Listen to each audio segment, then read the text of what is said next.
What is up, YouTube? What is up, Giants fans? It is your boy Jay Downs. We're back at it with another New York Giants video. Back at it with another New York Giants bang. And before we get to this one, if you're not see yet, make sure you leave a like, make sure you comment, and make sure you hit that subscribe button if you love Giants football. Now let's get right into this one. So I wanted to talk about KayvonThibodeaux, and before we really hop into the real deal of the video, the injury that he had suffered back in minicamp, it came out to be a tweaked hip, and it will not keep him out of training camp. So that's automatically a dub. You know what I'm saying? I was kind of worried that he was going to be able to start training camp. He was going to already be behind. That's what you don't want heading into your rookie season, but he will be healthy enough to go out there and practice in training camp. I can't wait to see what he does with the ones. I can't wait to see him battle out with Evan Neal. I'm excited for that. I just cannot wait to watch those two guys go one-on-one and 11-on-11. I can't wait. So training camp is getting closer and closer. We're in July. We got like 26 more days, you know what I'm saying, until we get to see that. But with KayvonThibodeaux, he also has a guy that's pushing him in Jihad Ward, who was previously with the Jaguars and the Ravens in the Wink Martindale system back in Baltimore. He came out, talked to the press, and was talking about how he's pushing KayvonThibodeaux, how he's on KayvonThibodeaux. So he has the mentorship right there, you know what I'm saying? He has a guy that can lead him, you know what I'm saying, his rookie season. And then one other thing I like about KayvonThibodeaux is he doesn't come in to the Giants defense as the #1 guy. So even if he's having a great season, he can't even have a better season because he's getting double teamed. You don't gotta worry about that. The Giants have players on this defensive line in Azeez Ojulari and Leonard Williams and Dexter Lawrence that's gonna help lead KayvonThibodeaux. It's gonna help each other, which is another thing that I really liked about the pick, is that he doesn't just help the Giants defense, he helps the other guys on the defensive line. Azeez Ojulari is coming in after an 8-sack season, primed in for a breakout year. You look at the workout videos, I seen the man jump like 15 yards or like 20 yards in like 3 jumps. It was wild. Azeez Ojulari is going to be something to deal with this year after that rookie season. He's going to be something to deal with. Over the offseason, like, he's been in the gym, he's been in the lab, and he looks even better. But with KayvonThibodeaux, we're looking at the sack total. I don't think he's a guy that's going to have to come in here and have 10, 11 sacks. I don't see that. I don't want to, you know what I'm saying, lock that in already before the season as him being a lock for 10 plus sacks, but I feel like he's a lock for 6 to 9. I believe he's a lock for 6 to 9. I think he's going to have those games where he gets 2 sacks. He gets 1 sack in the 4th quarter. Because if you remember what he says almost every time he's on the mic, he says this.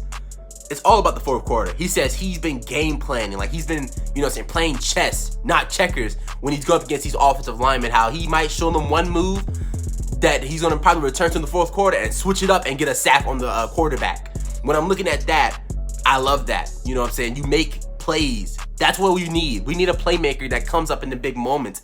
And KayvonThibodeaux seems like he prides himself in making those big game plays. And a game I wanted to date back to back in college, I think it was him versus UCLA. That game sold me on KayvonThibodeaux. I remember during the season when that game was on, the Giants were trash. You know what I'm saying? They were trash all year last year. But I remember we were looking at the UCLA-Oregon game, and he just dominated. He dominated. You know what I'm saying? They had to literally game plan the whole offensive line towards KayvonThibodeaux, and he still wrecked the game. You can't teach that.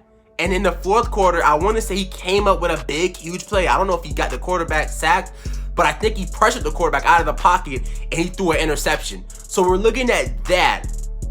Now, he's not going to freaking do that in a rookie season. You know what I'm saying? I don't want to have you guys thinking he's going to do that in his rookie season, but that's just proof that he actually does show up in the big moments.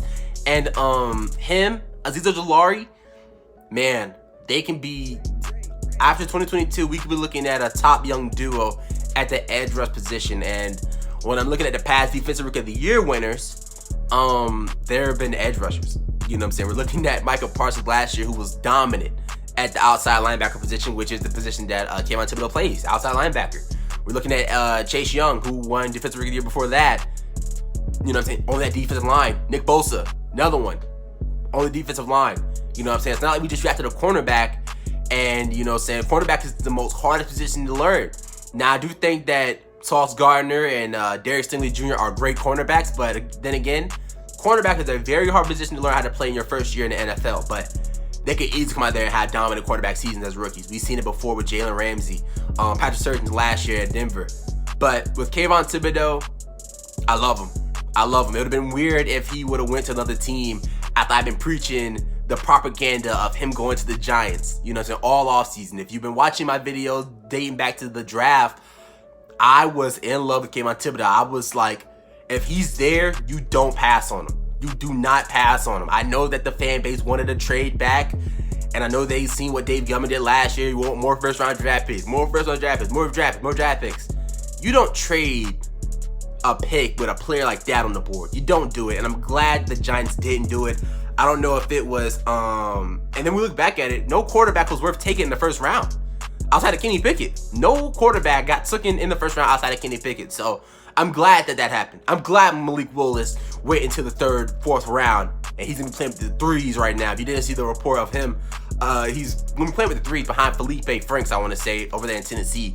But I'm getting a little off track. Back to Kayvon Thibodeaux. I think he's a game changer. I think he's a guy that's going to be a standout player for this franchise for years to come. I feel like Joe Shane had got him one in Kayvon Thibodeaux. I feel like he's a guy that's going to push to be great. He already has somebody pushing him to be great in Jihad Ward, who's a veteran. I think the sky's the limit for Kayvon Thibodeaux. But I feel like he has a great chance to win Defensive Rookie of the Year too in 2022. But I just want to come here and talk about him. We haven't gave Kayvon Thibodeaux his own well-respected video, but that's my thoughts on our new edge rusher, our 5th overall draft pick of the 2022 NFL Draft, Kayvon Thibodeaux. Can't wait to see what he does in training camp. Can't wait to see what he does this season as a rookie. But that's gonna do it. If you enjoyed, leave a like, comment, hit the subscribe button, and until then, it's been your boy Jay Donzer. We're out. Stay tuned. Go Giants.